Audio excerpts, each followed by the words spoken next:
ഇന്ന് നമുക്ക് ഗോതമ്പ് പൊടി ഉപയോഗിച്ചിട്ട് തയ്യാറാക്കിയെടുക്കാൻ പറ്റുന്ന നല്ല ടേസ്റ്റി ആയിട്ടുള്ളൊരു പലഹാരത്തിൻ്റെ റെസിപ്പി പരിചയപ്പെടാം. ഇത് നമുക്ക് ബ്രേക്ക്ഫാസ്റ്റ് ആയിട്ടോ സ്നാക്ക് ആയിട്ടോ അതുപോലെ ഡിന്നറായിട്ടൊക്കെ സെർവ് ചെയ്യാവുന്നതാണ്. അപ്പോൾ നമുക്ക് നോക്കാം ഇതെങ്ങനെ തയ്യാറാക്കുന്നതെന്ന്. റെസിപ്പിയിലേക്ക് പോകുന്നതിന് മുമ്പായിട്ട് നമ്മുടെ ചാനൽ ആദ്യമായിട്ടാണ് കാണണമെങ്കിൽ വീഡിയോ ഇഷ്ടപ്പെട്ടാൽ സബ്സ്ക്രൈബ് ചെയ്യാൻ മറക്കരുത്. അതിൻ്റെ തൊട്ടടുത്തുള്ള ബെല്ലൈക്കൻ കൂടി പ്രസ് ചെയ്തിട്ട് അതിൽ ഓൾ എന്ന ഓപ്ഷൻ കൂടി ഒന്ന് ക്ലിക്ക് ചെയ്യുക. എന്നാലും നമ്മളിടുന്ന റെസിപ്പീസിൻ്റെ നോട്ടിഫിക്കേഷൻ കറക്റ്റായിട്ട് കിട്ടും. പിന്നെ വീഡിയോ ഇഷ്ടപ്പെട്ടാൽ ലൈക്ക് ചെയ്യാനും മറക്കരുത്. അപ്പോൾ നമുക്ക് റെസിപ്പിയിലേക്ക് പോവാം. ഞാനിപ്പോൾ ഇത് റെഡിയാക്കി എടുക്കാൻ വേണ്ടി ഇവിടെ ഒരു പാൻ അടുപ്പത്ത് വെച്ചിട്ട് നന്നായിട്ട് ചൂടായിട്ട് വന്നിട്ടുണ്ട്. അതിലേക്ക് നമുക്ക് കുറച്ച് വെളിച്ചെണ്ണ ഒഴിച്ചു കൊടുക്കാം.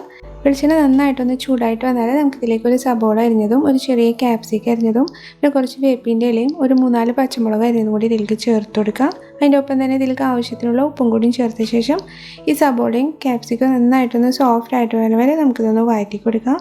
ഇപ്പോൾ സബോളയും ക്യാപ്സിക്കൊക്കെ നന്നായിട്ട് തന്നെ സോഫ്റ്റ് ആയിട്ടുണ്ട്. ഇനി ഇതിലേക്ക് നമുക്കൊരു 1 ടീസ്പൂൺ ഇഞ്ചി വെളുത്തുള്ളി പേസ്റ്റ് ചേർത്തങ്ങായിട്ട് അതിൻ്റെ ആ പച്ചമണം മാറുന്ന വരെ നന്നായിട്ട് തന്നെ ഒന്ന് വഴറ്റി കൊടുക്കുക.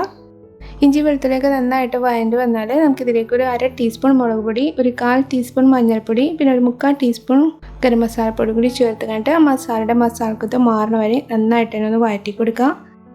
മസാലകളെല്ലാം നന്നായിട്ടൊന്ന് വഴണ്ടി വന്നാൽ നമുക്കിതിലേക്കൊരു ചെറിയ ക്യാരറ്റ് ഗ്രേറ്റ് ചെയ്തതും ഒരു ചെറിയ ഉരുളക്കിഴങ്ങ് ഗ്രേറ്റ് ചെയ്തതും അതിൻ്റെ ഒപ്പം തന്നെ ഒരു കപ്പ് കാബേജ് അരിഞ്ഞതും കൂടി ഇതിലേക്ക് ചേർത്തായിട്ട് ഈ വെജിറ്റബിൾസ് ഈ മസാലയിൽ നന്നായിട്ടൊന്ന് മിക്സ് ചെയ്ത് കൊടുക്കുക. ഇനി വെജിറ്റബിൾസ് എല്ലാം നന്നായിട്ടൊന്ന് കുക്കായിട്ട് സോഫ്റ്റായിട്ട് വരുന്ന വരെ നമുക്കിതൊന്ന് വഴറ്റി കൊടുക്കണം. ഇപ്പോൾ വെജിറ്റബിൾസൊക്കെ നന്നായിട്ട് തന്നെ കുക്കായിട്ട് വന്നിട്ടുണ്ട്. ഇനി ഇതിലേക്ക് നമുക്ക് കുറച്ച് മല്ലിയില അരിഞ്ഞതും കൂടി ചേർത്ത് നന്നായിട്ടൊന്ന് മിക്സ് ചെയ്ത് കൊടുക്കാം. ഉപ്പ് നോക്കിയിട്ട് ഉപ്പ് കുറവുണ്ടെങ്കിൽ ആവശ്യത്തിനുള്ള ഉപ്പും കൂടി ചേർത്ത് കൊടുക്കണം. അപ്പോൾ ഇതെല്ലാം നന്നായിട്ട് തന്നെ മിക്സ് ചെയ്തെടുത്തിട്ടുണ്ട്. ഇനി നമുക്ക് തീ ഓഫ് ചെയ്യാം. ഇപ്പോൾ ഇത് റെഡി ആയിട്ടുണ്ട്. ഇനി ഇത് നന്നായിട്ട് തന്നെ ഒന്ന് ചൂടാറിയിട്ട് വരണം.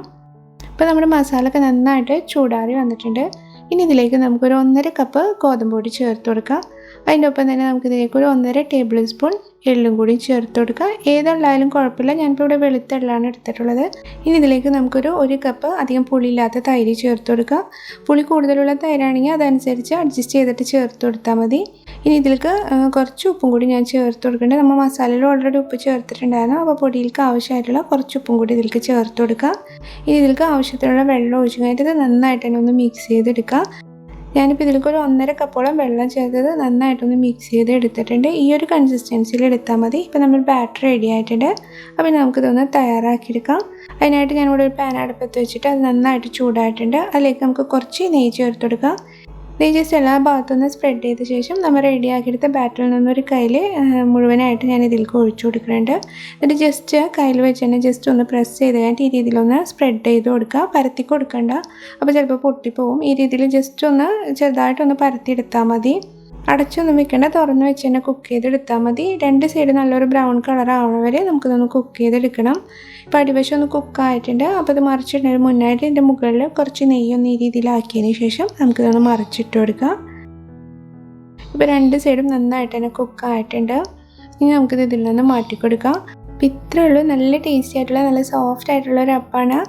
ഇനി പ്രത്യേകിച്ച് കറിയൊന്നും വേണമെന്നില്ല. കറി വേണമെന്ന് നിർബന്ധമുള്ളവർക്ക് ടൊമാറ്റോ ചട്നിൻ്റെ അതല്ലെങ്കിൽ കെച്ചപ്പിൻ്റെ ഒപ്പം സെർവ് ചെയ്യാവുന്നതാണ്. ഇത് ശരിക്കും നല്ല ചൂടുള്ള ചായയുടെ കൂടെ കഴിക്കാൻ സൂപ്പർ ടേസ്റ്റാണ്. പറ്റുകയാണെങ്കിൽ എല്ലാവരും ട്രൈ ചെയ്തിട്ട് തീർച്ചയായിട്ടും നിങ്ങളുടെ അഭിപ്രായം അറിയിക്കുക. വീഡിയോ ഇഷ്ടപ്പെട്ടാൽ ലൈക്ക് ചെയ്യാൻ മറക്കരുത്. അപ്പോൾ നമുക്ക് വീണ്ടും വേറൊരു റെസിപ്പിയുമായി കാണാം. താങ്ക്